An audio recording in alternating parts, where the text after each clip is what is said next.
Vamos a analizar a dos hombres que van al templo a orar. Dos hombres, dos formas de orar, dos pueblos, podríamos decir. Uno se presenta siendo fariseo. Fariseo es un judío cabal, un judío estricto cumplidor de la ley. Vamos a conocerlo a este judío fariseo para saber cómo era. Y vamos a usar su misma oración para saber cómo era este primer orante en el templo. Decía: Señor, te doy gracias. Fíjense qué interesante. No empieza pidiendo, empieza agradeciendo. Y por lo que sigue de la oración, uno se puede dar cuenta que él no era ladrón, no era injusto, no era adúltero, ayunaba 2 veces a la semana y pagaba el diezmo de todo lo que tenía. Fíjense qué importante todo lo que este fariseo hacía.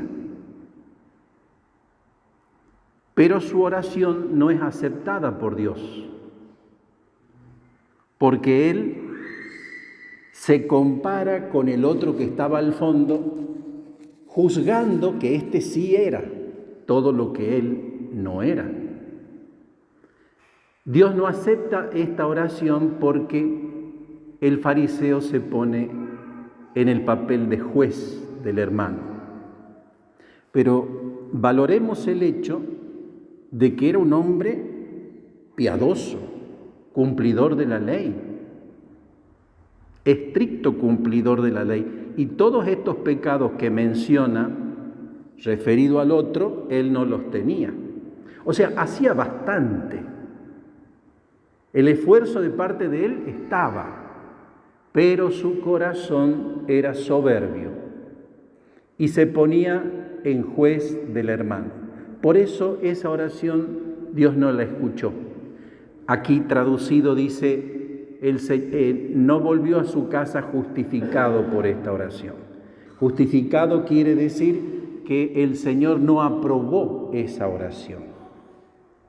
Tenemos que tener en cuenta que cuando juzgamos, estamos siendo jueces y no cumplidores de la ley.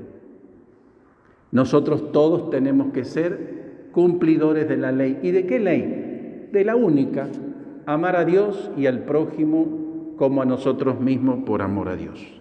Sin embargo, el otro, el publicano, entendiendo que el publicano era un hombre no querido entre los judíos, porque él se dedicaba a cobrar los impuestos para los romanos. O sea, no era querido en el pueblo. Y a lo mejor hubiera tenido todos los pecados que el fariseo decía. Pero resulta, y veamos por la oración de este hombre, ¿cuál es la oración que Dios aprueba?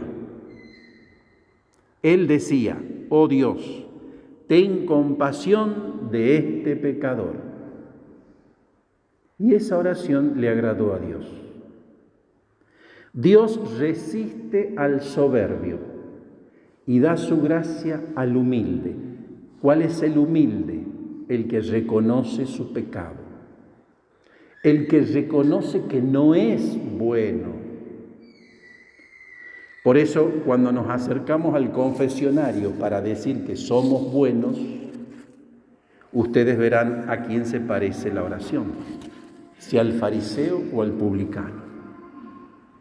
Dios le gusta que digamos que no somos buenos, porque además eso es cierto.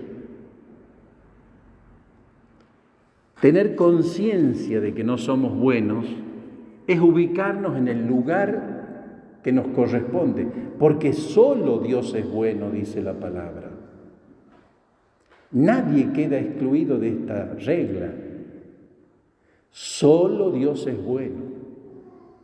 Yo no puedo ir a confesarme diciendo: yo soy una persona buena, porque no mato, porque no robo.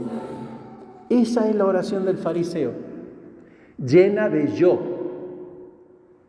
y ausente de Dios. A Dios le repugna cuando nos ponemos en primer lugar. En cambio, se contenta cuando pedimos su misericordia, cuando ponemos delante nuestro propio pecado, cuando decimos que lo necesitamos. Y este hombre, el publicano, odiado por todo el pueblo, entre paréntesis, odiado porque cobraba impuestos. Habrá que ver si ese odio no es idolatría, porque los impuestos hay que pagarlo, ¿verdad? Pero si encima odias al que te lo cobra, ¿qué muestra? Que tenés un apego desordenado al dinero. Bueno, pero pasemos de eso. Además de decir esto, el publicano se golpeaba el pecho. Esa es la actitud del penitente. Esto no lo podemos conseguir humanamente. Tenemos que pedirle al Señor que nos dé conciencia de pecado, que podamos reconocernos pecadores. No es bueno sentirse bueno y creer que lo somos. Puede ser tentación del demonio. Hay que pedirle a Dios que puedas ver tu propio pecado. La palabra dice que el justo peca 7 veces al día. ¿Qué significa? El justo es el que sabe ver, el que sabe discernir dónde está el bien y dónde está el mal. Y como sabe discernir, lo ve 7 veces al día al pecado. Los que no vemos pecado en el día es porque no tenemos suficiente mirada para ello. Por lo tanto, es una gracia reconocer el pecado. Es una gracia poderse golpear el pecho y pedir misericordia. Y sobre todo es una gracia poder dirigirnos a Dios, tanto en la oración como en el servicio, sin juzgar al prójimo. Cuando juzgas al prójimo, tu oración y tu servicio, hermano, no sirve para nada. No te justifica delante de Dios. Hagas lo que hagas y ores como ores.